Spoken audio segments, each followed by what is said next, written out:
Welcome student. আজকে আমি আলোচনা করব উপনিবেশিক শাসনে ভারতের অর্থনৈতিক ব্যবস্থা সম্পর্কে।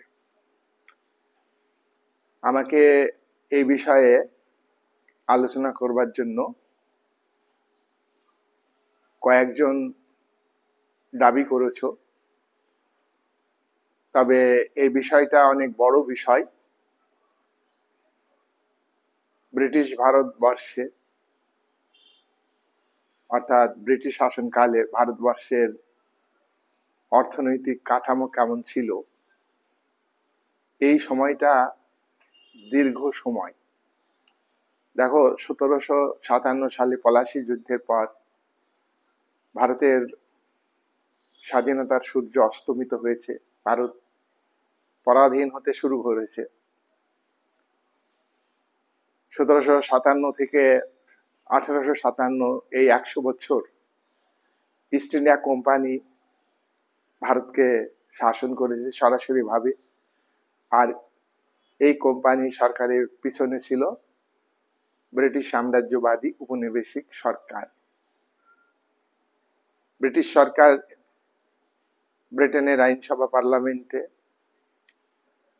একাধিকবার সনদ আইন পাশ করে কোম্পানির মাধ্যমে ভারতকে শাসন করেছে। আর কোম্পানি শাসনের বিরুদ্ধে যখন মহাবিদ্রোহ হয়েছে, তার আগে অনেক বিদ্রোহ হলেও মহাবিদ্রোহের পর ব্রিটিশ সরকার শিক্ষা নিয়েছে যে এই কোম্পানির হাতে আর শাসনভার রাখা যাবে না। তখন কোম্পানির হাত থেকে ক্ষমতা কেড়ে নিয়ে ব্রিটিশ সরকার শাসন করেছে, নতুন আইন পাশ করে, ভারত শাসন আইন পাশ করে, একাধিক ভারত শাসন আইনের মাধ্যমে ভারতকে ব্রিটিশ সরকার সরাসরি শাসন করেছে। তাই আমরা এই দুটো ভাগকে এক জায়গায় করে আলোচনা করলে দেখতে পাবো যে ব্রিটিশ সরকার ছিল 190 বছর। 1757 থেকে 1857 100 বছর, আর 1858 থেকে 1947 90 বছর। মোট 190 বছরের ইতিহাসে ভারতবর্ষে ব্রিটিশ সরকার অর্থাৎ ইস্ট ইন্ডিয়া কোম্পানি সরকার প্লাস ব্রিটিশ সরকার সরাসরি ভাবে উপনিবেশ কায়েম করেছিল এই অখণ্ড ভারতে। অখণ্ড ভারত বলছি এই কারণে, আজকের পাকিস্তান, আজকের ভারত, আজকের বাংলাদেশ, আজকের মায়ানমার, আজকের আফগানিস্তান, নেপাল, ভুটান, এই সমস্ত ভূখণ্ডে। তবে এই ভূখণ্ডের কিছু কিছু ক্ষেত্রে পর্তুগিজদের আধিপত্য ছিল। তা অন্য উপনিবেশিক শক্তি কিন্তু আধিপত্য সারা ভারতে বিস্তার করতে পারেনি। তাই আমরা এই সময়ে বলবো যে গোটাটাই কিন্তু বিদেশি উপনিবেশিক শাসনের অধীনে ছিল। আর এই উপনিবেশিক শাসনের অধীনে ভারতের অর্থনীতি কিভাবে গড়ে উঠেছিল তার বিস্তারিত আলোচনা আজকে আমি পার্ট 1 প্রথম ভিডিও করব, তোমরা দেখবে। এটা তোমাদের জানা, ছোটবেলা থেকে বিভিন্ন ক্লাসে এই ইতিহাস তোমরা কিন্তু জেনেছো। আজকে আমার ভিডিও দেখলে তোমরা কিন্তু একদম ক্লিয়ার হয়ে যাবে, পরিষ্কার হয়ে যাবে। তোমাদের মানে মুখস্থ করার দরকার নেই, তবে বোঝার ব্যাপার আছে। বুঝতে পারো এমন করে সহজ করে আমি আলোচনাটা তুলে ধরবো। তাহলে উপনিবেশিক শাসনে ভারতের অর্থনীতিতে একটা চরম আঘাত আসে। অর্থাৎ ব্রিটিশ ইস্ট ইন্ডিয়া কোম্পানির শাসন বা ব্রিটিশ শাসন শুরু হওয়ার আগে ভারতবর্ষের যে অর্থনৈতিক কাঠামো ছিল, সেই অর্থনৈতিক কাঠামোতে অনুন্নত উপাদান, কৃষি উপাদান ছিল ঠিকই, কিন্তু উপনিবেশিক শক্তির চরিত্র যেভাবে উপনিবেশকে শোষণ করা, কৃষি ব্যবস্থার মাধ্যমে, শিল্প ব্যবস্থার মাধ্যমে, বাণিজ্য ব্যবস্থার মাধ্যমে উপনিবেশিক শোষণ করা, সেটা তো ছিল না, তাই না? তাহলে উপনিবেশিক শাসনের চরিত্র হলো যে উপনিবেশকে শোষণ করতে হবে। কৃষি উৎপাদনের ক্ষেত্রে, কৃষি ক্ষেত্রে, বাণিজ্য পরিচালনার মধ্য দিয়ে, বাণিজ্য ক্ষেত্রে, শিল্পজাত দ্রব্য বিক্রি, শিল্পকে নিয়ন্ত্রণ করে একমাত্র এ সমস্তর মধ্য দিয়ে একমাত্র প্রফিট কিভাবে আসবে, উপনিবেশিক সরকারের, ইস্ট ইন্ডিয়া কোম্পানি সরকারের প্রফিট কিভাবে আসবে, সেটাই ছিল কোম্পানি তথা ব্রিটিশ সাম্রাজ্যবাদী সরকারের। আর অতিরিক্ত প্রফিট করা মানে কি? ভারতের উপনিবেশকে শোষণ করা। উপনিবেশকে শোষণ করা মানে কি? ভারতের কৃষকদের শোষণ করা, দরিদ্র মানুষকে শোষণ করা, ভারতের মধ্যবিত্তদের শোষণ করা, বিভিন্নভাবে এক কথায় ভারতের মানুষকে শোষণ করা। এবং শোষণ করার জন্য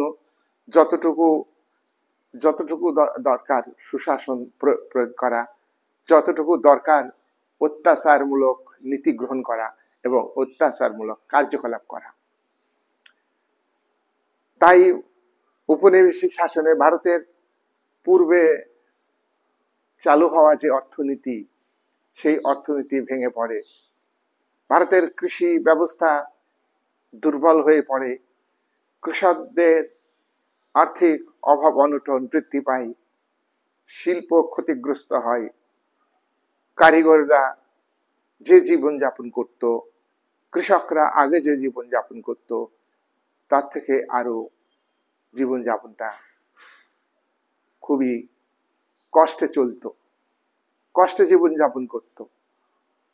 আর তাহলে কৃষি উৎপাদন যদি বেড়ে থাকে, শিল্পের উৎপাদন যেটা বাড়ছে, বাণিজ্যের ক্ষেত্রে যে অর্থ উপার্জন হচ্ছে, প্রফিট হচ্ছে, সে সব কিছু চলে যাচ্ছে ইংল্যান্ডে। আর ভারতের মানুষের অর্থনৈতিক জীবনে সংকট নেমে আসছে। ভারতের 1757 সালে নবাব সিরাজের পরাজয়, ভারতের স্বাধীনতার সূর্য অস্তমিত হয়, স্বাধীনতা চলে যায়। মাত্র ইস্ট ইন্ডিয়া কোম্পানির 3000 সেনার কাছে ভারতের নবাব সিরাজের 68,000 সেনা, পদাতিক এবং অশ্বারোহী সেনা মিলিতভাবে 68,000। সেনাপতি মির্জাপুরের বিশ্বাসঘাতকতার ফলে ভারতের স্বাধীনতা চলে যায় পলাশির প্রান্তরে। প্রকৃত যুদ্ধ নয়, কিন্তু যুদ্ধ। সুতরাং এই পলাশি যুদ্ধের পর ইস্ট ইন্ডিয়া কোম্পানি ভারতকে শোষণ করার ক্ষেত্রে আর কোনো বাধা থাকলো না। ভারতকে শোষণ করার জন্য ইস্ট ইন্ডিয়া কোম্পানি 1717 সালে বাংলার নবাব মুর্শিদ কুলি খাঁ, স্বাধীন চেতা, সৎ, শুভবুদ্ধি, দূরদর্শী ব্যক্তি, তিনি ইস্ট ইন্ডিয়া কোম্পানিকে বিশেষ বিশেষ সুযোগ সুবিধা দেননি। 1740 সালে সুযোগ সুবিধা দেননি। ইস্ট ইন্ডিয়া কোম্পানির দাবিকে নস্যাৎ করেছিলেন। মুর্শিদাবাদের টাকার ছাপানোর কল ব্যবহারের অধিকার ইস্ট ইন্ডিয়া কোম্পানিকে মুর্শিদ কুলি খাঁ দেননি। মুর্শিদ কুলি খাঁ কলকাতা, গোবিন্দপুর, সুতানুটি এই 3টি গ্রামের সঙ্গে আরো 38টা গ্রাম কিনে নিতে চেয়েছিল east India company, Murshid Quli Khan দেননি। তারপর ইস্ট ইন্ডিয়া কোম্পানি গোটা ভারতের সম্রাট ফারুকশাহের কাছে গিয়ে তাদের দাবি আদায় করে নিয়েছিলেন। ইতিহাসে এটাকে বলা হয় ফারুকশাহের ফরমান। এই সব ফরমান কিন্তু ভারতের অর্থ ব্যবস্থাকে দুর্বল করে দিয়েছিল। ভারতের আর্থিক কাঠামোকে ভেঙে আর্থিক ব্যবস্থাকে ইস্ট ইন্ডিয়া কোম্পানি নিয়ন্ত্রণে নিয়ে চলে এসেছিল। ফারুকশিয়ার সেদিন বুঝতে পারেননি তার ফরমানের মধ্য দিয়ে আগামী দিনে ভারতের স্বাধীনতা ক্ষুণ্ণ হতে পারে। ফারুক সাহেবের ফরমান ব্যবহার করে ইস্ট ইন্ডিয়া কোম্পানি অর্থনৈতিক দিক থেকে সবল হয়েছে।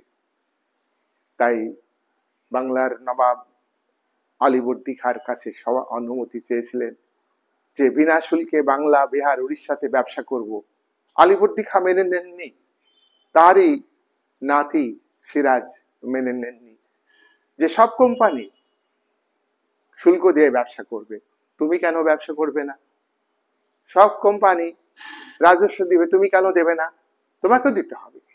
ফরাসি, ওলন্দাজ, ডেনমার্ক সব উপনিবেশিক শক্তি যারা ব্যবসা করতে এসছে, তোমার আগে এসেছে, তারা কর দিয়ে ব্যবসা করছে, শুল্ক দিয়ে ব্যবসা করছে, তুমি কেন দেবে না? এই কারণে বিরোধ বেড়ে গেল যে সিরাজকে সরাইতে হবে। যুদ্ধ করে সম্ভব নয়, ইস্ট ইন্ডিয়া কোম্পানি বুঝেছিল। তাই সিরাজের দরবারে সিরাজের শত্রু ছিল তারই মাসি ঘসেটি বেগম, তার সঙ্গে গোপনে ইস্ট ইন্ডিয়া কোম্পানি যোগাযোগ করে সিরাজকে হত্যা করবার চেষ্টা করে ব্যর্থ হন। তারপর পলাশীর যুদ্ধে সফল হল। এই পলাশী যুদ্ধের পর ইস্ট ইন্ডিয়া কোম্পানি বাংলাকে শোষণ করতে লাগলো। বাণিজ্য করে, কৃষি ক্ষেত্রে, শিল্পের ক্ষেত্রে, সমস্ত ক্ষেত্রে ব্যবসা বাণিজ্য করে বাংলার অর্থনীতিকে ভেঙে চুরমার করে দিল। আর বাংলার সম্পদ ইংল্যান্ডে, লন্ডনে চলে যেতে লাগলো। তার কারণ কি? সিরাজ যখন নবাব ছিলেন তখন বিনা শুল্কে বাণিজ্য করার অধিকার কোম্পানিকে দেননি। দস্তকের ব্যবহার করবার ক্ষেত্রে বাধা, দস্তক ব্যবহার করে যে দস্তকের অপব্যবহার, সেটা সিরাজ কন্ট্রোল করেছিলেন। এবং সিরাজের সঙ্গে ব্যাপক মতবিরোধ হয়েছিল। কৃষ্ণদাসকে আশ্রয় দিয়ে দুর্গ নির্মাণে বাধা দিয়েছিলেন সিরাজ। এসব আর কিছু বাধা থাকলো না। মির্জাপুর গোপন চুক্তি মতো সিরাজের জায়গায় বাংলা, বিহার, উড়িষ্যার নবাব হলে তার কাছ থেকে সমস্ত সুযোগ সুবিধা, আর্থিক সুযোগ সুবিধা বিশেষ করে বাংলাকে শোষণ করে, তারপর যখন আর অর্থ পাচ্ছে না তখন মির্জাফরকে ক্ষমতাচ্যুত করে তারই পুত্র নাজিমুদ্দৌলাকে ক্ষমতায় আনেন। দ্বিতীয়বার আবারও মির্জাফরকে ক্ষমতায় আনেন। বাংলাকে লুণ্ঠন শুরু করে, অর্থনৈতিক ব্যবস্থাকে ভেঙে চুরমার করে দেয়। এই জন্য এই অর্থনৈতিক শোষণ এই পলাশী যুদ্ধের পর মির্জাফরের শাসনকালে, তার পুত্র নাজিমুদ্দৌলার শাসনকালে আবারও মির্জাফরকে ক্ষমতায় বসিলেন, তার শাসনকালে শোষণ করেছে। এটাকে ইতিহাসে বলা হয় পলাশীর লুণ্ঠন। মির্জাফরের জামাতা মুর্শিদ কুলি খাঁ, তিনি ঘুরে দাঁড়ান। তিনি স্বাধীন চেতা নবাব হয়েছিলেন। বিনা শুল্কে বাণিজ্যের অধিকার কোম্পানিকে দিতে চাননি। তিনি রাজধানী মুর্শিদাবাদ থেকে সরিয়ে মুঙ্গেরে, বিহারের মুঙ্গেরে স্থানান্তরিত করেন, সামরিক শক্তি বৃদ্ধি করেন, অর্থনৈতিক অবস্থার উন্নতি করেন, সেনাবাহিনী গঠন করে নতুন কৌশলে যুদ্ধ প্রশিক্ষণ দিয়ে তাদেরকে উন্নতি করবার চেষ্টা করেন। এই স্বাধীন চেতা নবাব চেষ্টা করেছিলেন, কিন্তু এই এই এই তোমার এই নতুন নবাব অর্থাৎ মির্জাফরের জামাতা তিনি এবং অযোধ্যার নবাব সুজাউদ্দৌলা এবং দ্বিতীয় শাহ আলম মিলিত শক্তি, বক্সার যুদ্ধ হয়। বক্সার যুদ্ধে মিলিত শক্তির পতন ঘটে। মীর কাসিমের শক্তি ব্যর্থ হয়। তাহলে আমরা দেখছি এই শক্তির পরে বাংলাতে আর কোন রাজনৈতিক দিক থেকে কোনো বাধা ইস্ট ইন্ডিয়া কোম্পানি থাকলো না। এমনিতে সিরাজের পতনের পর থেকেই শুরু হয়ে গেছে ব্রিটিশ ইস্ট ইন্ডিয়া কোম্পানির শাসন। এই কোম্পানি সরকারের নেতৃত্বে পিছনে ব্রিটিশ সাম্রাজ্যবাদী শক্তির সহযোগিতায় সামরিক শক্তি প্রয়োগ করে মিলিত শক্তি বাংলা, বিহার, উড়িষ্যার নবাব মীর কাসিম, অযোধ্যার নবাব সুজাউদ্দৌলা এবং গোটা ভারতবর্ষের সম্রাট দ্বিতীয় শাহ আলম তারা কিন্তু পরাজিত হলেন। তাহলে এখানে শক্তি পরীক্ষা হলো কোম্পানি সরকারের, যে আমরা সামরিক দিক থেকে সফল, আর কোনো বাধা রইল না অর্থনৈতিক আধিপত্য বিস্তারের ক্ষেত্রে। 1765 সালে শাসনভার বাংলা, বিহার, উড়িষ্যার নবাবকে উচ্ছেদ করে নিজের হাতে নিতে পারত ইস্ট ইন্ডিয়া কোম্পানি, কিন্তু তা নেয়নি। অর্থনৈতিক দিক থেকে আধিপত্য বিস্তারকে আরো মজবুত করবার জন্য দেওয়ানি লাভ করেন। 1765 সালে ইস্ট ইন্ডিয়া কোম্পানির পক্ষে লর্ড ক্লাইভ দিল্লিতে যান। দিল্লিতে শাহ আলমের কাছ থেকে দেওয়ানি লাভ করেন যে বাংলা, বিহার, উড়িষ্যার রাজস্ব আদায়ের দায়িত্ব কোম্পানির হাতে দিতে হবে। সম্রাট স্বীকার করে নিতে বাধ্য হন। সম্রাট স্বীকার করে নিতে বাধ্য হন, এটাকে বলা হয় কোম্পানির দেওয়ানি লাভ। প্রশাসনিক দায়িত্ব পালন করবেন, নিজামতির দায়িত্ব পালন করবেন নবাব। নবাবের হাতে প্রশাসনিক দায়িত্ব আর অর্থনৈতিক ক্ষমতা চলে আসলো ইস্ট ইন্ডিয়া কোম্পানির হাতে দেওয়ানি লাভের ফলে। দেওয়ানি মানে রাজস্ব সংক্রান্ত বিষয়, অর্থনৈতিক বিষয়, এই ক্ষমতাটা কোম্পানির হাতে চলে আসলো। এটাই হলো দেওয়ানি লাভ। দেওয়ানি লাভ অর্থনৈতিক ক্ষেত্রে কোম্পানির হাতে ক্ষমতা চলে আসলো। বাংলা, বিহার এবং উড়িষ্যার রাজস্ব আদায়ের দায়িত্ব পেয়ে গেল। দেশীয় শিল্পকে ধ্বংস করবার ব্যবস্থা করা হয়েছিল। দাদাভাই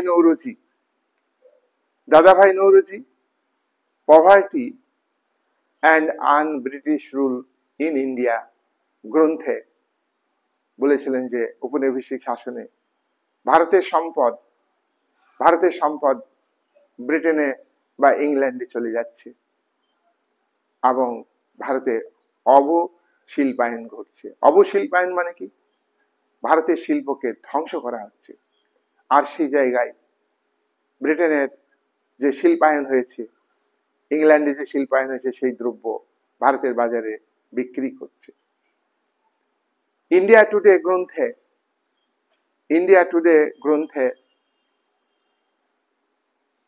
টুডে বলা হয়েছে যে ভারতের কলোনিয়াল রুলে, অর্থাৎ ভারতের যে উপনিবেশিক শাসন, তাতে 3টি পর্যায় রয়েছে।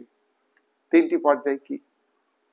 3টি পর্যায় হলো বাণিজ্য পুঁজির পর্যায়।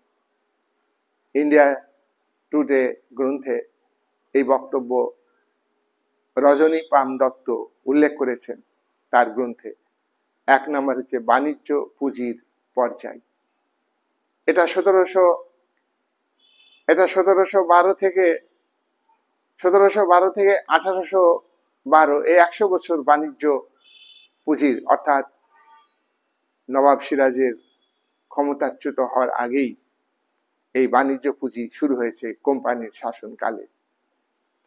কোম্পানি বাণিজ্য করবে লাভের জন্য, আর সেই লাভের অর্থ নিজের দেশে পাঠাবে।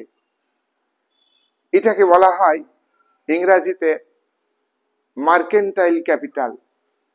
এই মার্কেন্টাইল ক্যাপিটাল ছিল ভারতবর্ষে কোম্পানি শাসনের আগে থেকেই ছিল, অর্থাৎ 1712 থেকে 1812, অর্থাৎ কোম্পানি শাসন তখন চলছে এই সময় পর্যন্ত।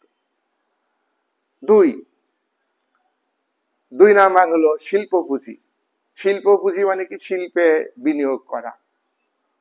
ইন্ডাস্ট্রিয়াল ক্যাপিটাল, শিল্পে বিনিয়োগ করা। অর্থাৎ ব্রিটিশ সরকার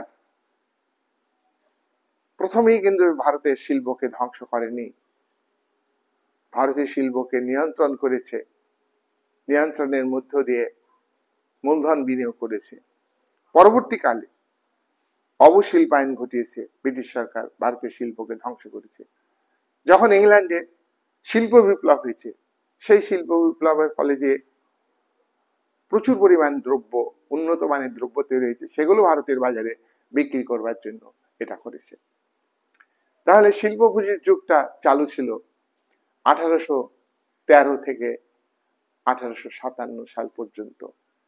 ইংরেজিতে বলা হয় ইন্ডাস্ট্রিয়াল ক্যাপিটালের যুগ, ইন্ডাস্ট্রিয়াল ক্যাপিটালের পর্যায়। 3, লগ্নি পুঁজির। লগ্নি পুঁজির মানে কি? Finance capital. East India company capital invest করে উৎপাদন করবে, সেই দ্রব্য বিক্রি করে যে অর্থ হবে সেটা নিজের দেশে নিয়ে যাবে এই লগ্নি পুঁজির মাধ্যমে। তাহলে 3 ভাবে ইস্ট ইন্ডিয়া কোম্পানির শাসনকালে এবং তার আগে ভারতকে অর্থনৈতিক দিক থেকে শোষণ করেছে। 1, বাণিজ্য পুঁজির মাধ্যমে, বাণিজ্যে পুঁজি বিনিয়োগ করে। 2, পুঁজি খাটিয়ে বা ক্যাপিটাল বা মূলধন খাটিয়ে। 3, শিল্পে পুঁজি বিনিয়োগ করে। 3, লগ্নি পুঁজি বিনিয়োগ করে। কোম্পানি গভর্নমেন্ট রাজস্ব আদায়ের দায়িত্বটা নিজের হাতে নিয়ে নিল 1965 সালে দেওয়ানি লাভের ফলে। কি কি পরিবর্তন হলো রাজস্বের ক্ষেত্রে? কোম্পানি সরকারের শুরুতে রাজস্ব ব্যবস্থার সংগঠন করলো নতুন ভাবে।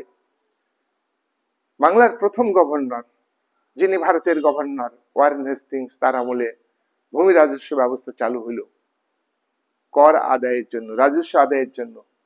ওয়ারেন হেস্টিংস 5 শালা বন্দোবস্ত চালু করলেন প্রথমে, তারপর 1 শালা বন্দোবস্ত চালু করলেন। ওয়ারেন হেস্টিংস এর পরে গভর্নর, বাংলার গভর্নর, তিনি ভারতের গভর্নর। বাংলার গভর্নরের পদটাই প্রথম চালু হয় কত সালে? 1773 সালে এটা চালু হয় প্রথম রেগুলেটিং আইনের মাধ্যমে। রেগুলেটিং আইন ব্রিটিশ পার্লামেন্টে তৈরি হয়। এই আইনের মূল বক্তব্য হলো যে কোম্পানির মাধ্যমে ভারতকে শাসন করতে হবে, আর রেগুলেট করতে হবে, নিয়ন্ত্রণ করতে হবে ইংল্যান্ড থেকে। এই সরকারের হাতে মূল ক্ষমতা থাকবে না, কিন্তু এই সরকারের একজন মেন হলো গভর্নর। তাই 1772 সালে নবাব পদকে তুলে দেওয়া হলো, নবাব পদ আর থাকলো না। এতদিন পলাশী যুদ্ধের পর, সিরাজের মৃত্যুর পর থেকে, মির্জাপুর যেদিন থেকে ক্ষমতা এসছেন, তারপরে যারা যারা নবাব হয়েছেন তারা বাংলা, বিহার, উড়িষ্যার নিজামতির দায়িত্ব, প্রশাসনিক দায়িত্ব পালন করেছেন। তাদের হাতে ক্ষমতা ছিল না, তাদের হাতে ক্ষমতাহীন দায়িত্ব ছিল, আর দায়িত্ব ছিল কোম্পানির হাতে। কোম্পানির দায়িত্ব কোম্পানির হাতে ক্ষমতা ছিল কিন্তু দায়িত্ব ছিল না, আর দায়িত্ব ছিল নবাবের হাতে কিন্তু ক্ষমতা ছিল না। এটা দ্বৈত শাসন ব্যবস্থা। আরেকটা দিক হলো যে কোম্পানির হাতে অর্থনৈতিক ক্ষমতা ছিল, কোম্পানির হাতে অর্থনৈতিক ক্ষমতা ছিল, আর প্রশাসনিক ক্ষমতা ছিল নবাবদের হাতে। তাহলে এখানে সুশাসন প্রতিষ্ঠিত হয়নি। যাই হোক, কর্নওয়ালিস তিনি ভূমি সংস্কার, তিনি কি বলবো, রাজস্ব সংস্কার, ভূমি সংস্কার ভুল হলো, রাজস্ব সংস্কার করেন। 1 শালা বন্দোবস্তকে বাতিল করে দিয়ে তিনি 10 শালা বন্দোবস্ত চালু করেন। আর 10 শালা বন্দোবস্ত চলাকালীনই তিনি জমিতে চিরস্থায়ী ভাবে রাজস্ব নির্ধারণের জন্য, কোম্পানির আয়ের গ্যারান্টি যাতে আসে, আয় নিশ্চিত হয়, তার জন্য তিনি চিরস্থায়ী বন্দোবস্ত চালু করেন 1793 সালে। রবার্ট ক্লাইভ, তোমরা জানো যে ইস্ট ইন্ডিয়া কোম্পানির একজন বিশেষ ব্যক্তি, বিচক্ষণ ব্যক্তি। এই রবার্ট ক্লাইভ বক্সার যুদ্ধের পর তিনি দেশে ফিরে গেলে তাকে লর্ড উপাধিতে ভূষিত করে ব্রিটিশ সরকার। লর্ড উপাধি পাওয়ার পরে তিনি যখন ভারতে আসেন, তিনি এসে দেখছেন যে ইস্ট ইন্ডিয়া কোম্পানির কর্তৃপক্ষ, কলকাতা কর্তৃপক্ষ ভৌগোলিক সাম্রাজ্যবাদ প্রতিষ্ঠিত করবার পরিকল্পনা নিয়েছে। ভৌগোলিক সাম্রাজ্যবাদ মানে কি? নবাব পদ থাকবে না, প্রশাসনিক দায়িত্ব কোম্পানি হাতে থাকবে, নিয়ে নেবে, আর অর্থনৈতিক দায়িত্ব তো নিয়ে নিবে। তাহলে অ্যাডমিনিস্ট্রেটিভ পাওয়ার অ্যান্ড ইকোনমিক্যাল পাওয়ার দুটোই কোম্পানি নিয়ে নেবে, এই সিদ্ধান্ত নিয়েছে। লর্ড ক্লাইভ খুবই বিচক্ষণ, বাস্তববাদী। তিনি বললেন যে এটা ভুল হচ্ছে, এটা রিস্ক নেওয়া হচ্ছে বেশি। তাই আপনারা শুনুন, এখন থেকে আমরা শুধু অর্থনৈতিক ক্ষমতাটা বাড়াবো। আর অর্থনৈতিক ক্ষমতা বাড়ালে, আমাদের হাতে অর্থনৈতিক ক্ষমতা থাকলে নবাবের হাতে শুধু প্রশাসনিক দায়িত্ব থাকবে, কিন্তু মিলিটারি পাওয়ারটা নবাব কিন্তু ভোগ করতে পারবে না।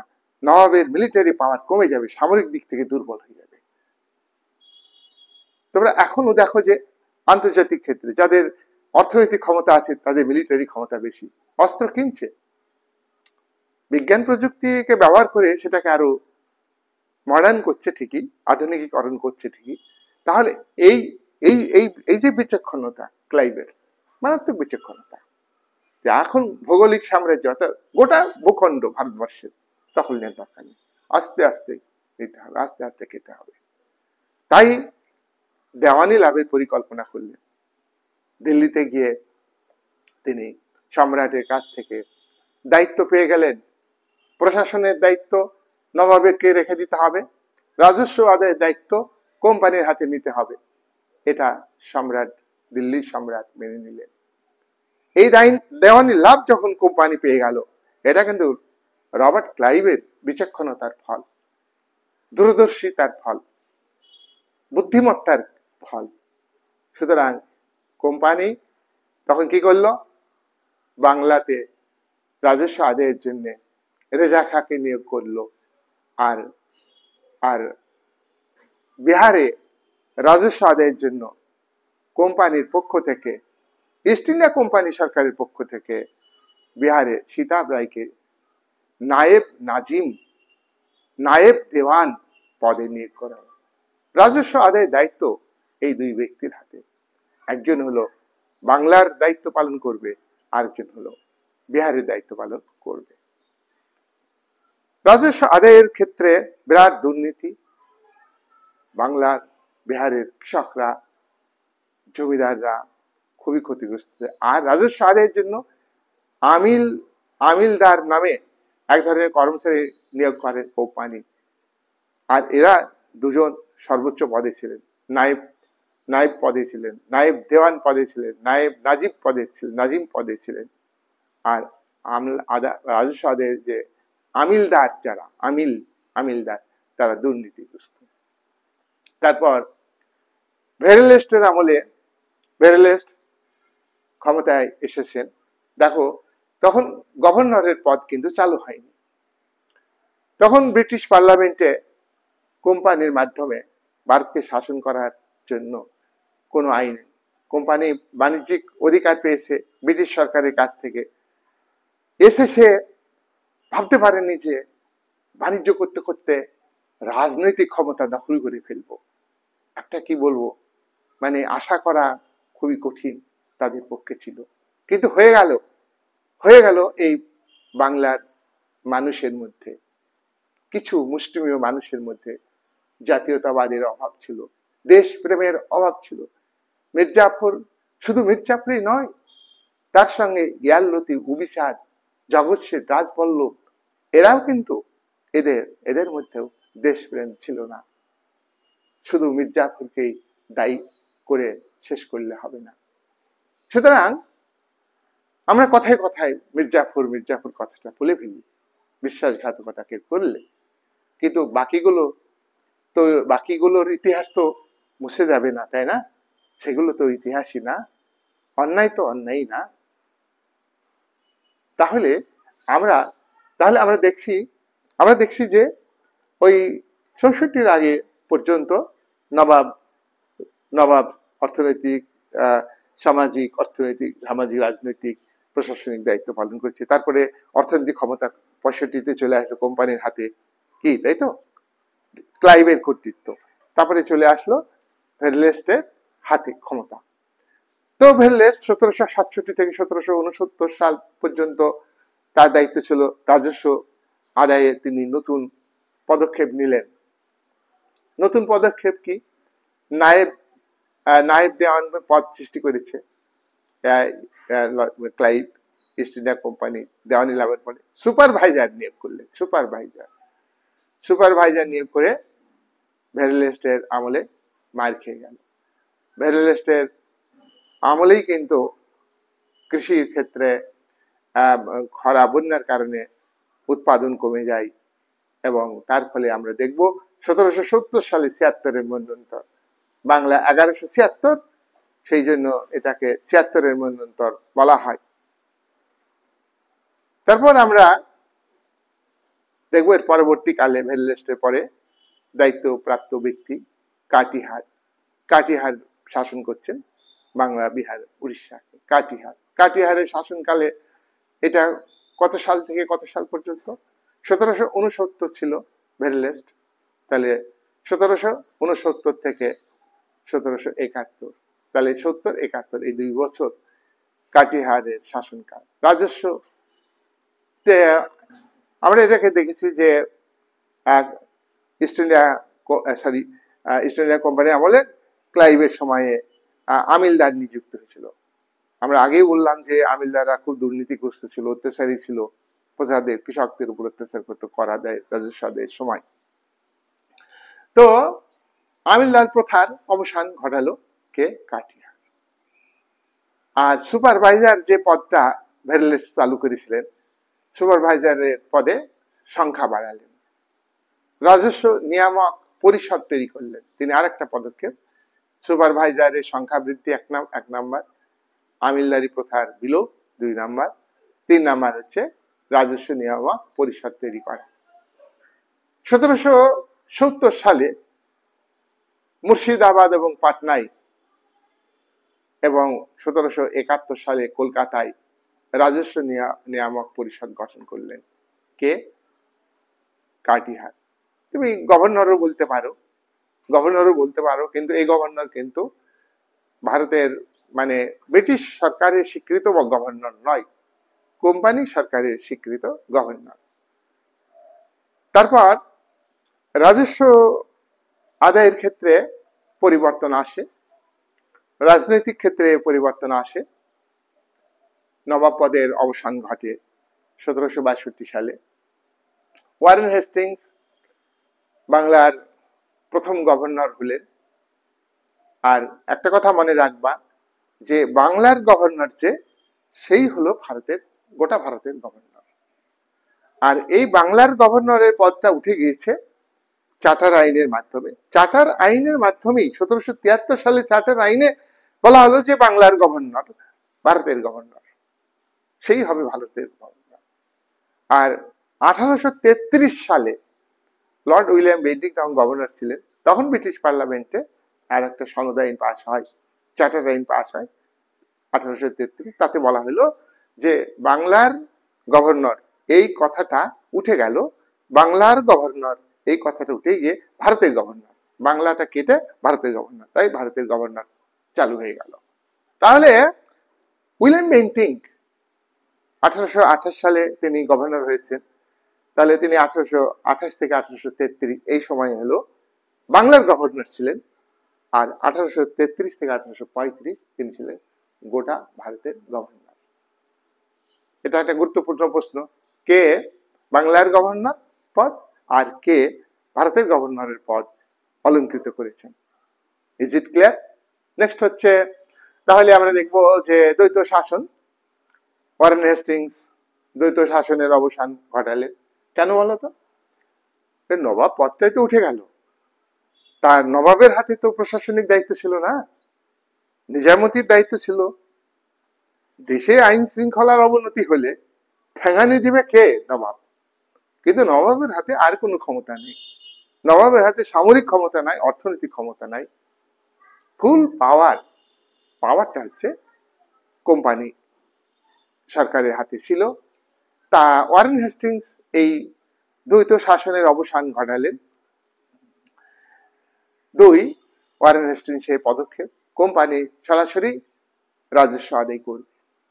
দেখো, কোম্পানি সরাসরি রাজস্ব আদায় করবে, এটা কেন বলছি? দেখো, এর আগে কোম্পানি রাজস্ব আদায় করেছে নায়েব দেওয়ান পদ তৈরি করে, নায়েব দেওয়ান হিসাবে সীতাব রায় রেজা খাঁকে নিয়োগ করেছেন। আমি আলোচনা করলাম, এই সব উঠে গেল। উঠে গিয়ে কোম্পানি সরাসরি থাবা বসাবে, রাজস্বের ক্ষেত্রে কোম্পানি আদায় করবে। 3, নায়েব দেওয়ানের পদের বিলোপ ঘটাতেই হবে সরাসরি যদি আদায় করতে হয়। তাই এর আগে চালু হয়েছে নায়েব দেওয়ান পদ তৈরি হয়েছে 1765 সালের দেওয়ানি লাভের পরে। রেজা খাঁ, সীতাব রায় এদেরকে পদচ্যুত করলেন কে? ওয়ারেন হেস্টিং, বাংলার ফার্স্ট গভর্নর। ভারতের যিনি বাংলার গভর্নর শুধু নন, তিনি আবার এট এ টাইম ভারতের গভর্নর। নেক্সট, 4, কোষাগার স্থানান্তর করলেন কে? Warren Hastings. কোষাগার, রাজভান্ডার, রাজস্ব ভান্ডার মুর্শিদাবাদ থেকে কলকাতাতে স্থানান্তরিত করলেন। এই মুর্শিদাবাদে যে রাজস্ব ভান্ডারটা ছিল, আর বিভিন্ন জায়গায় দেওয়ান নিযুক্ত ছিল। ওই যে সিরাজের সময়ে তোমার ঢাকার নবাব ছিলেন, দেওয়ান ছিলেন, ঢাকার দেওয়ান ছিলেন রাজপল্লব, প্রচুর টাকা আদায় করতেন কৃষকদের কাছে। সেই টাকা তার পুত্র কৃষ্ণদাসকে দিয়ে বলে, তুই টাকা নিয়ে পালিয়ে যা, কোথায় তুই আশ্রয় নিবি? ইস্ট ইন্ডিয়া কোম্পানি, এই কলকাতা কর্তৃপক্ষ কৃষ্ণদাসকে আশ্রয় দিলে নবাব রেগে যান, ক্ষুব্ধ হন, অস্বীকার করে, বলে আমি আশ্রয় দিইনি। কোম্পানি ইস্ট ইন্ডিয়া কোম্পানি নবাবের সঙ্গে, সিরাজের সঙ্গে বেইমানি করেছে, দুর্গ নির্মাণ করে বলে, আমি তো দুর্গ নির্মাণ করিনি। এটা কি ঢাকা যায়? অস্বীকার করা, এইটা কি সত্যকে মিথ্যা করা যায়? যায় না। 5 নম্বর পদক্ষেপ কি? ওয়ারেন হেস্টিংস রাজস্বের ব্যাপারে ভূমি রাজস্ব বন্দোবস্ত চালু করলেন। ভূমি রাজস্ব বন্দোবস্ত মানে কি?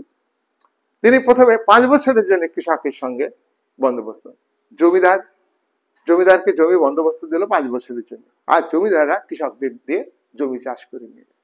জমিদাররা তো জমি চাষ করতে পারেন না, জমি তারই থাকা উচিত যে জমি চাষ করতে পারে। লাঙল যার জমি তার, তবে তো কৃষির উৎপাদন হবে, কি তাই তো?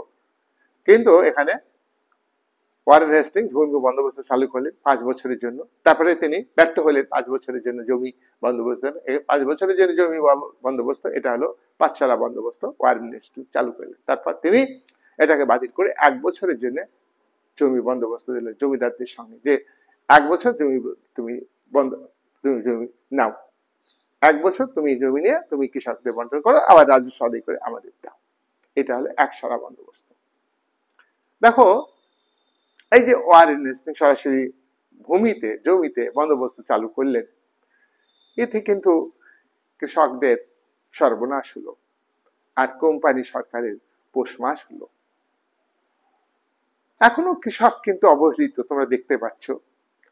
তার কারণ কৃষি দ্রব্য বিক্রি হয় উৎপাদন খরচ নির্ধারণের পরে নয়, অথচ শিল্পজাত দ্রব্য বিক্রি হয়, শিল্পজাত দ্রব্য উৎপাদন খরচ কত হলো তার থেকে বেশি দামে বাজারে বিক্রি করতে। তারপরে তো সরকারের নীরব দর্শকের ভূমিকা, সরকার সহযোগিতা করে, অতিরিক্ত মুনাফা আদায়ের ক্ষেত্রে সরকার নীরব দর্শকের ভূমিকা পালন করে। সরকার টাকা নেয়, আর বেশি দামে ব্যবসায়ীরা বাজারে দ্রব্য বিক্রি করে। আর কৃষকদের ক্ষেত্রে শুধু সাহায্য দানের কথা বলে, সাহায্য দিয়ে তারা কৃষকদের আন্দোলন করবার মানদণ্ডকে ভেঙে দিচ্ছে। তখনও তাই, কিন্তু কৃষকরা অত্যন্ত অবহেলিত, কৃষকদের দুর্দশা ওয়ারেন হেস্টিংসের ভূমি রাজস্বের ফলে এসে গেল। কৃষির অগ্রগতি হলো না। দেখো, কৃষির অগ্রগতি না হলে মানুষ খাবে কি? খাদ্যশস্য কারা উৎপাদন করে? কৃষকরা।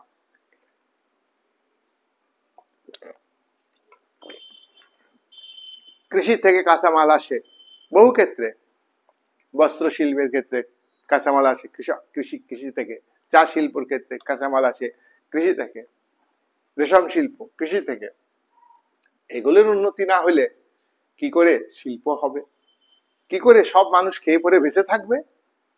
ডাক্তার, ইঞ্জিনিয়ার, শিক্ষক, পরগাছা বুর্জোয়া শ্রেণী, মধ্যবিত্ত, আজকের দিনের কথা বলছি, তখন তো বুর্জোয়া শ্রেণী ছিল না, তখন জমিদার ছিল, তার কৃষির অগ্রগতি হলো না। তাহলে এটা একটা বড় সমস্যা। পাঁচশালা বন্দোবস্ত, একশালা বন্ধ, কৃষির অগ্রগতি, পুরনো জমিদারদের আধিপত্য কমে গেল, পুরানো জমিদার আগে যারা ছিল তাদের আধিপত্য কমে গেল, নতুন জমিদারের সৃষ্টি হলো। তারপর আমরা এটা লক্ষ্য করব যে কৃষি ব্যবস্থার ক্ষেত্রে ওয়ারেন হেস্টিংস এর পরবর্তী গভর্নর, বাংলার গভর্নর তথা ভারতের গভর্নর কর্নওয়ালিসের আগে ভারতে পিটের ভারত শাসন আইন চালু হয়েছে, তার মধ্য দিয়ে কৃষকদের অবস্থার উন্নতি হয়নি। অর্থনৈতিক ক্ষেত্রে কোম্পানির আধিপত্য প্রতিষ্ঠিত হয়েছে, এটা আমি আলোচনা প্রাসঙ্গিক নয় পিটের ভারত শাসন আইনের আমলে। লর্ড কর্নওয়ালিস 1885 সালে বাংলা তথা বিহার উড়িষ্যার কর্নওয়ালিস গভর্নর হলেন। কর্নওয়ালিস ওয়ারেন হেস্টিংস এর যে রাজস্ব ব্যবস্থা, তার অভিজ্ঞতা তার জানা ছিল, সেজন্য তিনি নতুন ভাবে রাজস্ব আদায়ের চেষ্টা করলেন, পরিকল্পনা নিলেন। তিনি 10 বন্দোবস্ত চালু করলেন 1789 সালে। 10 বন্দোবস্ত মানে 10 বছরের জন্য জমিদাররা জমি বন্দোবস্ত পাবে, আর 10 বছর পরে তোমার আবার নতুন করে বন্দোবস্ত হবে। একে বলা হয় 10 বন্দোবস্ত। একে কি বলা হয়? 10 বন্দোবস্ত। তাহলে 10 বন্দোবস্ত এটা একটা অনেকটা লং টার্ম বন্দোবস্ত, তাই না? বলো, লং টার্ম বন্দোবস্ত হলে কি হয় বলো, জমিদারও একটু নিশ্চিন্তে থাকে, 10 বছর আমি বন্দোবস্ত পেলাম, কৃষকদের দিয়ে জমি চাষ করে নিতে পারবে, পাশাপাশি অত্যাচারও লং টাইম করতে পারবে। যাই হোক, কর্নওয়ালিস সেই 10 বন্দোবস্ত চালু করে আবার তিনি ভাবলেন যে গ্র্যান্ড মানে আগে আলোচনা হয়েছে যে চিরস্থায়ী বন্দোবস্ত চালু করলে হয়, চিরদিনের জন্য জমি বন্দোবস্ত। 1793 সালে অর্থাৎ 10 চালু হওয়ার 4 বছরের মধ্যেই বা 3 বছর পরে 10 বন্দোবস্তকে বাতিল করে তিনি চিরস্থায়ী বন্দোবস্ত চালু, চিরদিনের জন্য জমি বন্দোবস্ত, একে বলা হয় চিরস্থায়ী বন্দোবস্ত। এটা কে চালু করে? এটা চালু করেন কর্নওয়ালিস। চিরস্থায়ী বন্দোবস্ত কবে চালু হয়? 1793 সালে।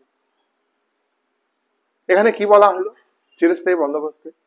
জমিদার তালুকদার, জমিদার মানে জমি বন্দোবস্ত নয়, জমির মালিক নয়, কিন্তু আবার তালুকদারও কিন্তু সেনাদের দায়িত্বে থাকতো। হ্যাঁ, তারা তালুকদার, সেনার তো বেতন ছিল না। আমরা পরবর্তীকালে আমরা আগে আলোচনা করেছি তালুকদার কাকে বলে, মধ্যযুগের কথা আমরা জানি। যাই হোক, আমি এখানে আর আলোচনা করছি না। জমিদার তালুকদার বংশগত ভাবে জমিদারি পাবে, জমিদারের বেটা জমিদার হবে। 2, কর্নওয়ালিস আমলে চিরস্থায়ী বন্দোবস্তের মধ্যে দিয়ে ঠিক হয় জমিদাররা ইচ্ছা মতো জমি দান করতে পারবে, জমিদাররা ইচ্ছা মতো জমিদারি বিক্রি করতে পারবে। জমি বিক্রি করবার মালিক তো না, জমির মালিক তো জমিদার নয়, তাই না? জমিদারি বিক্রি করতে পারবে, জমিদারি প্রদান করতে পারবে। আমি জমিদার, আমি আমার জমিদারি আমি বিক্রি করে দেবো, লাভে বেচবো আর কি। তাই চিরস্থায়ী বন্দোবস্তে জমিদারি আদান প্রদান, জমিদারি বিক্রি করার যে সিস্টেম, তারই মধ্যে দিয়ে অনেক জমিদার সৃষ্টি হয়েছে। শহরে জমিদার থাকে, তো গ্রামে আরেকটা জমিদার তৈরি হলো, সে আবার জমিদারি কিনে নিয়ে আরেকজন তার ছোট অপেক্ষাকৃত ছোট জমিদারকে বিক্রি করে দিল। সবসময় লাভে চলছে। এই লাভের বোঝা, জমিদারদের লাভের বোঝা, একাধিক জমিদারদের লাভের বোঝা একই জমি একটা কৃষকের ঘাড়ে গিয়ে চাপছে। এই অত্যাচার, এই শোষণ, অর্থনৈতিক শোষণ। তাহলে জমিদাররা ইচ্ছা মতো জমিদারি বন্দোবস্ত নিয়ে সে ইচ্ছা মতো জমিদারি বিক্রি করতে পারবে। 3 নাম্বার, জমিদাররা 3 নাম্বার কি? 3 নাম্বার হচ্ছে রাজস্বের হার। চিরস্থায়ী বন্দোবস্তে রাজস্বের হার 90%। রাজস্বের হার 90% গভর্নমেন্ট পাবে। কোম্পানি, সরকার রাজস্ব পাবে 100 টাকার মধ্যে 90 টাকা, 10 টাকা পাবে। 10 টাকা পাবে হলো কে? 10 টাকা পাবে হচ্ছে জমিদাররা, 10 টাকা পাবে হচ্ছে জমিদাররা। 100 টাকার মধ্যে জমিদার পাবে 10%। 4, চিরস্থায়ী বন্দোবস্তে বলা হলো সূর্য অস্ত আইন একটা পাশ ইস্ট ইন্ডিয়া কোম্পানি সরকার করলো, যে সূর্য অস্ত মানে কি, সূর্য ডুবার আগে রাজস্ব শোধ করতে হবে। এটার মানে কি? এটার মানে হলো যে নির্দিষ্ট যে ডেট থাকবে সেই ডেটের মধ্যেই বা সেই ডেটটাই হলো শেষ দিন তোমার রাজস্ব পরিশোধ করতে হবে কোম্পানি সরকারের কাছে। এইটাই হলো সূর্য অস্ত আইন। 5, প্রাকৃতিক বিপর্যয় হয়। কৃষির উৎপাদন নির্ভর করে প্রকৃতির উপর। আজকে জলসেচের ব্যবস্থা হয়েছে ঠিকই, তোমরা দেখছো, সায়েন্স টেকনোলজিকে কৃষিতে ইমপ্লিমেন্ট করা হচ্ছে দেখছো, কিন্তু প্রকৃতির হাতে কিন্তু কৃষিকাজের বন্যা, খরা, এই তো প্রকৃতিকে এই বন্যা, খরা, এই প্রাকৃতিক দুর্যোগকে, ভূমিকম্প, এই প্রাকৃতিক দুর্যোগকে কিন্তু নিয়ন্ত্রণ করা যায় না। তাহলে সেই অবস্থায় কৃষকদের কি হবে? কৃষি বন্যাতে কৃষি ফসল ডুবে গেল, খরাতে কৃষি উৎপাদন হলো না, তখন কৃষককে আবার রাজস্ব দিতে হবে, নির্দিষ্ট পরিমাণ রাজস্ব দিতে হবে। সেই রাজস্ব না দিলে তার জমি থেকে তাকে উচ্ছেদ করে আরেকজনকে দেয়া হবে, আরেকজন কৃষককে। তাই প্রাকৃতিক দুর্যোগের সময় এই চিরস্থায়ী বন্দোবস্তে বলা হলো যে কোনো ছাড় দেওয়া হবে না। জমিদারকে প্রাকৃতিক দুর্যোগের সময় তোমার রাজস্ব দিতে হবে 90%। তাহলে জমিদাররা কি করবে? জমিদারের লাঠিয়াল বাহিনী আছে, পাইক বাহিনী আছে, কোন জায়গায় পাইক বাহিনী, লাঠিয়াল বাহিনী, তারা তারা কৃষকদের কাছ থেকে লাঠিয়াল বাহিনীর মাধ্যমে রাজস্ব আদায় করে। আবার জমিদারদের কর্মচারীরা জমিদার যে পরিমাণ রাজস্ব নির্ধারণ করেছে তার থেকে বেশি আদায় করবার চেষ্টা করে, মারধর করে।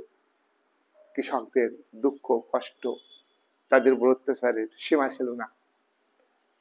এগুলো হচ্ছে কথা আমি বললাম, পাঁচটা কন্ডিশনের কথা বলে। 6 নাম্বার কন্ডিশন চিরস্থায়ী বন্দোবস্তে। 6 নাম্বার কন্ডিশন কি? 1793 সালে যে রাজস্ব নির্ধারণ করে দিল কোম্পানি সরকার, জমিদার তুমি এই হারে দিবে, সেই হারটাই বজায় থাকলো, আর চেঞ্জ হবে না, আর কোনো চেঞ্জ হবে না। তাহলে 6টা কন্ডিশন চিরস্থায়ী বন্দোবস্তের মধ্যে দিয়ে আমরা জানতে পারলাম। এবার চিরস্থায়ী বন্দোবস্তের উদ্দেশ্যটা কি এটা আমাদের জানা দরকার। আমি আজকে বলেছি যে ভিডিও অনেক বড় হবে, আমি আর অল্প আলোচনা করব, ভিডিও শেষ করব। চিরস্থায়ী বন্দোবস্তের উদ্দেশ্য হলো কি? উদ্দেশ্যে কর্নওয়ালিস কোম্পানি সরকারের পক্ষে এই চিরস্থায়ী বন্দোবস্ত চালু করেন। 1 নম্বর, কোম্পানি সরকারের কর্তৃত্ব বৃদ্ধি পাবে, কোম্পানি সরকারের আয় নির্দিষ্টভাবে হবে, তার পলিটিক্যাল পাওয়ার একটা নির্দিষ্ট হবে এবং পাওয়ারটা বাড়বে। 2, কোম্পানি সরকারের আয় নিশ্চিত হবে।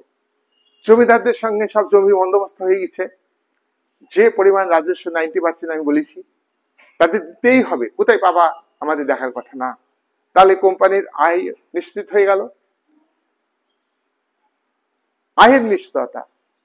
3, কৃষকদের নিশ্চয়তা। কৃষকদের নিশ্চয়তা কোন দিক থেকে? কৃষকদের আয়ের নিশ্চয়তা না, কোম্পানি সরকারের আয়ের নিশ্চয়তা।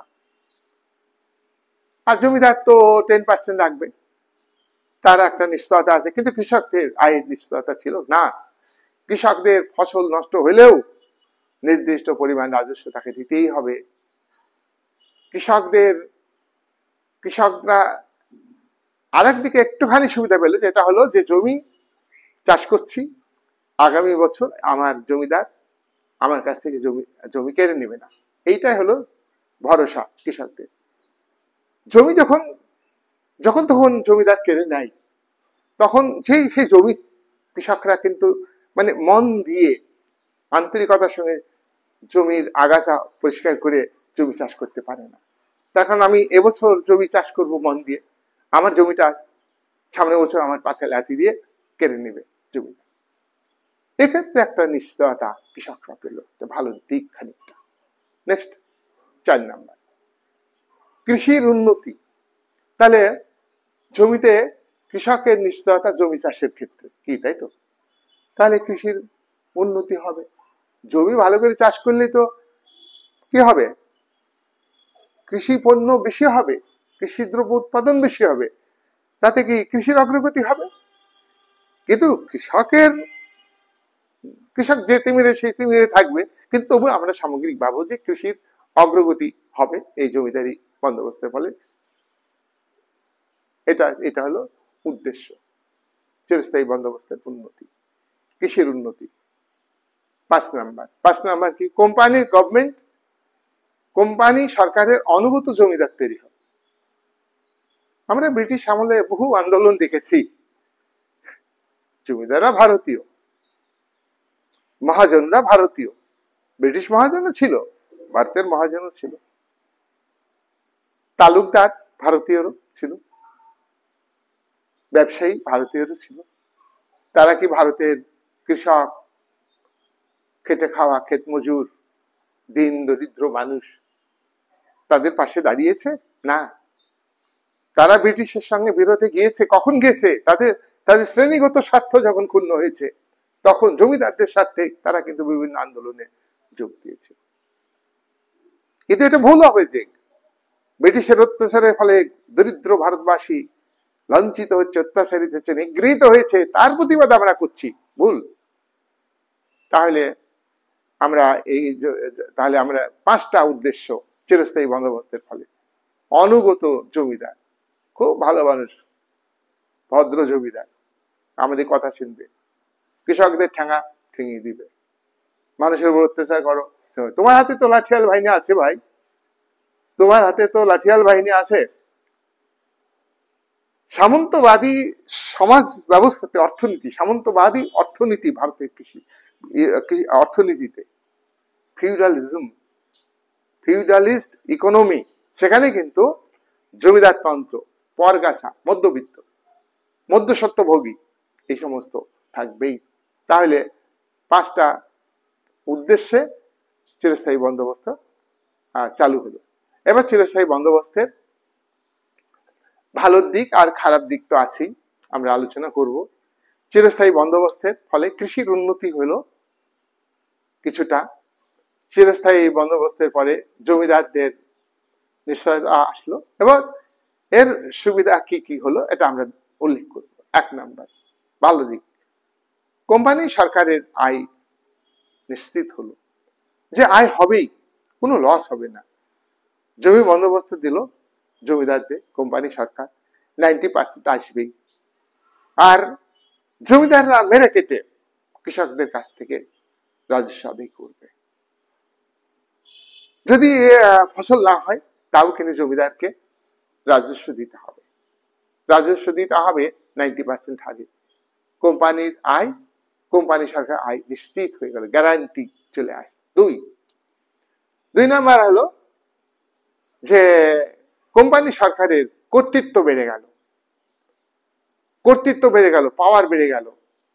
কোম্পানি সরকারের যেহেতু আয় নিশ্চিত, ক্ষমতাও বেড়ে গেল। 3, কৃষকদের মানে কি বলবো, কৃষকদের মানে আয় নিশ্চিত হলো, নির্দিষ্ট পরিমাণ তারা একটা কি বলবো জমি থেকে যখন তখন উচ্ছেদ করতে পারবে না।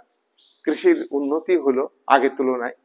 ওয়ারেন হেস্টিংসের আমলে যে আয় হতো, কৃষকদের যে অবস্থা ছিল তার থেকে অনেকটা উন্নতি হলো, আর অনুগত জমিদার তৈরি হয়ে গেল।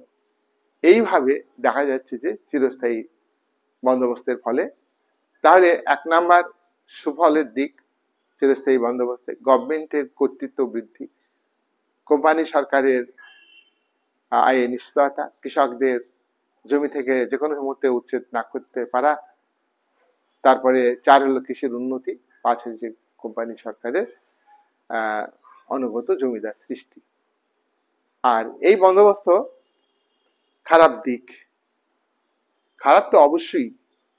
খারাপ কি কি? 1, কৃষকদের উচ্ছেদ করে দিতে পারত। কেন? কৃষকরা তো জমির মালিক নয়, জমিদারি ব্যবস্থাতে কৃষকরা জমির মালিকানা পায় না। এক্ষেত্রেও তাই আমরা দেখব যে কৃষকরা জমির মালিক নয়, তাদেরকে যে কোনো সময় উচ্ছেদ করতে পারত। সিস্টেমে বলা আছে যে চিরস্থায়ী, কৃষকদের বেলাতে এটা করা হতো না। 2, জমি জমি ও কৃষির উন্নতিতে বাধা। জমির উন্নতিতে বাধা, ওই যে উচ্ছেদ করে দিবে কৃষককে, তাই কৃষক মন দিয়ে জমি চাষ করবে না, সে কৃষক মন দিয়ে কৃষি পণ্য উৎপাদন করবে না, তাহলে জমির উন্নতি আর কৃষির উন্নতিতে বাধা। 3, কোম্পানি গভর্নমেন্ট লোকসান হচ্ছে। কোম্পানি গভর্নমেন্ট, আমি আগে বলেছি কোম্পানির আয়ের নিশ্চয়তা, কিন্তু কোম্পানি গভর্নমেন্ট লোকসান হচ্ছে কেন? দ্রব্যমূল্য বৃদ্ধি পাচ্ছে, কোম্পানিকে ব্রিটিশ সরকারকে অর্থ দিতে হচ্ছে, তার পরিমাণ বাড়ছে, কিন্তু কোম্পানি যে আয় করছে জমিদারি ব্যবস্থার মধ্য দিয়ে, তার আয়টা হলো ফিক্সড, 90% থাকছে, বছরের পর বছর আয় বাড়ছে না। যেমন ধরো আজকের দিনেও গভর্নমেন্টকে আয় বাড়াতে হবে, সে গভর্নমেন্ট, বেশিরভাগ গণতান্ত্রিক দেশের গভর্নমেন্ট গুলো মানে কি বলবো, অসৎ পথে রোজগার করে। বড় বড় কোম্পানি, সিন্ডিকেট তাদের কাছে অর্থ নেয় আর গরিবদের দান করে, আর সিন্ডিকেট রাজ, অত্যাচার, নিপীড়ন, রাহাজানি, মার্ডার, নারী ধর্ষণ এগুলো হতেই থাকবে। কিন্তু এর মূলে রয়েছে গভর্নমেন্ট, গভর্নমেন্ট দায়ী এর জন্য। তাই চিরস্থায়ী বন্দোবস্তের সময় আমরা দেখেছি যে কোম্পানি লোকসান হচ্ছে, যেহেতু বেশি আদায় করছে না, কোম্পানিকে আয় বাড়াইতে হবে। আজকের দিনে যেমন খারাপ পথেই হোক ভালো পথেই হোক, সরকার আয় বাড়ায়, আর সেই পাপের টাকায়, অসৎ পথে রোজগারের টাকায় মানে, কিন্তু কোম্পানি এটা করেনি, মানে কোম্পানির আয় নিশ্চিত হলো, তাহলে কোম্পানি 5 বছর পর 10 বছর পরে কোম্পানির আয় যে আয় আগেও হতো এখনো হচ্ছে, আয় বাড়ছে না মানে কি, কোম্পানির লোকসান হচ্ছে। 4, কৃষকদের দুরবস্থা। কৃষক জমিতে সত্ত্ব পায়নি, সত্ত্ব মানে অধিকার, রাইট নাই, জমির মালিকানা নাই, তাহলে জমি যে কোনো সময় উচ্ছেদ হচ্ছে। কৃষকদের আর্থিক দুরবস্থা, বন্যা হলো, খরা হলো, প্রাকৃতিক বিপর্যয়ে ফসল হলো না, তাও কিন্তু কৃষকদের যে করে হোক জমি দিতে হবে। তাই তো কৃষকরা মানে গ্রাম ছেড়ে চলে যেত, জঙ্গলে চলে যেত, কৃষকরা কি বলবো ফকির হয়ে যেত, ভিক্ষা করত। বিশাল ইতিহাস, দুঃখের ইতিহাস। নেক্সট 5 নাম্বার, পুরানো জমিদারি উচ্ছেদ, সূর্যাস্ত। পুরানো জমিদারি সূর্যাস্ত আইন, একজন জমিদার নির্দিষ্ট দিনে, সূর্যাস্ত আইন অনুযায়ী নির্দিষ্ট দিনে নির্দিষ্ট সময়ে রাজস্ব জমা দিতে পারলো না, হয়তো আদায় ফাদায় করতে পারেনি, কি তাই তো, তখন তার জমিদারি চলে যাবে, নতুন জমিদার আসবে। তারপরে আরেকটা কি, জমিদারি নিল, কোম্পানি সরকারের কাছ থেকে বহু জমি নিল, সেইটা আবার কি করতো, পাট করে ছোট ছোট জমিদারদের বিক্রি করত। যত মিডিল ম্যান তৈরি হবে, যত মধ্যস্বত্বভোগী তৈরি হবে, জমিদার একটা মধ্যস্বত্বভোগী, কোম্পানিকে 90% রাজস্ব দিচ্ছে, আবার সে বেশি আদায় করছে কৃষকদের কাছ থেকে, আর সেই জমিদার আবার ছোট ছোট জমিদারকে স্টেপ বাই স্টেপস ক্রমান্বয়ে নিচের দিকে ছোট ছোট জমিদারকে জমিদারি বন্দোবস্ত দিচ্ছে, আর মাঝে মাঝে মাঝে একাধিক মধ্যস্বত্বভোগী শোষক তারা কিন্তু সৃষ্টি হচ্ছে। এতে কি হচ্ছে, এতে কৃষকদের দুরবস্থা বেড়েছে। 6, কৃষি, শিল্প, বাণিজ্য সব ক্ষেত্রে ক্ষতি হয়েছে চিরস্থায়ী বন্দোবস্তের ফলে। কৃষি, শিল্প, বাণিজ্য, কৃষি যদি উৎপাদন বাড়ছে না, তাহলে কৃষিজাত দ্রব্য থেকে কুটির শিল্প যেগুলো ছিল সেগুলি ক্ষতিগ্রস্ত হয়ে গেল, তাহলে শিল্প ক্ষতিগ্রস্ত হলো। আর কৃষি আর শিল্পের উপর নির্ভর করে বাণিজ্য, তাহলে বাণিজ্য কমে গেল, তাহলে বাণিজ্যেরও ক্ষতি হয়ে গেল। আর লাস্ট হচ্ছে 7 নাম্বার, যে কুফল, যে মধ্যস্বত্বভোগী, এই খুব মানে কি বলবো সুবিধাভোগী মানুষ, আজকের বুর্জোয়া সমাজ ব্যবস্থাতে মধ্যস্বত্বভোগী, মানে কি বলবো, যারা বুদ্ধিজীবী, যারা বুর্জোয়া শ্রেণী, পেটি বুর্জোয়া শ্রেণী, যারা উৎপাদন করেন না আর কি, হ্যাঁ, গুলতানি মেরে কাজ না করে খাওয়া আর কি, হ্যাঁ, এদের সবই হলো মিডিল মধ্যস্বত্বভোগী, এরা সমাজে মানে ক্ষতিকর করে। সুতরাং এই মধ্যস্বত্বভোগী, তাদের প্রোডাকশন পাওয়ার জিরো। সমাজের উন্নতি নির্ভর করবে যত প্রোডাকশন বাড়বে, আর যত মানুষ বেশি করে প্রোডাকশনের সঙ্গে যুক্ত থাকবে, দক্ষতার সঙ্গে, তখন সে দেশের উৎপাদন বাড়বে, সে দেশের অর্থনৈতিক ব্যবস্থা চাঙ্গা হবে, এবং সে দেশ হচ্ছে উৎপাদনের ক্ষেত্রে একটা কি বলবো আত্মনির্ভরশীল, সেলফ ডিপেন্ডেন্ট ভাবে অর্থনীতিকে তৈরি করতে পারবে। তো মধ্যস্বত্বভোগী শ্রেণীর উদ্ভব হয়েছে, চিরস্থায়ী বন্দোবস্ত এটা কাম্য নয়। যাই হোক, আজকের ভিডিও আমি শেষ করব। তাহলে আমি আজকে কর্নওয়ালিসের চিরস্থায়ী বন্দোবস্ত পর্যন্ত আলোচনা করছি। ভারতবর্ষে উপনিবেশিক সরকারের আমলে যে অর্থনৈতিক ব্যবস্থা তার আলোচনা। আবার তাহলে আমরা দেখলাম যে বাংলা তথা বিহার, উড়িষ্যার গ্রাম বাংলার কৃষকদের অবস্থা চিরস্থায়ী বন্দোবস্তের ফলে করুণ থেকে করুণতর হয়, দুর্দশা বেড়ে যায়, অভাব বেড়ে যায়, তাদের তাদের ভাগ্যে খাবার জুটে নিখো, তাদের তাদের যার ফলে তারা কিন্তু মানে আরো দরিদ্র হয়েছে। যারা কারিগর, তারা মানে কারিগরের কাজ হারিয়েছে। যারা কৃষক, তারা তারা তারা কর্মচ্যুত হয়েছে।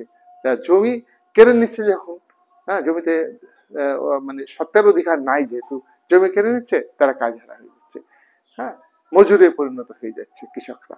যাই হোক, আজকের ভিডিও আমি এখানে শেষ করছি। তাহলে আজকের ভিডিওর মেন আলোচনা হচ্ছে যে উপনিবেশিক শাসনে ভারতের অর্থনৈতিক কাঠামো বা ভারতের অর্থনৈতিক ব্যবস্থা। এই বলে আজকের আলোচনা আমি এখানে শেষ করলাম।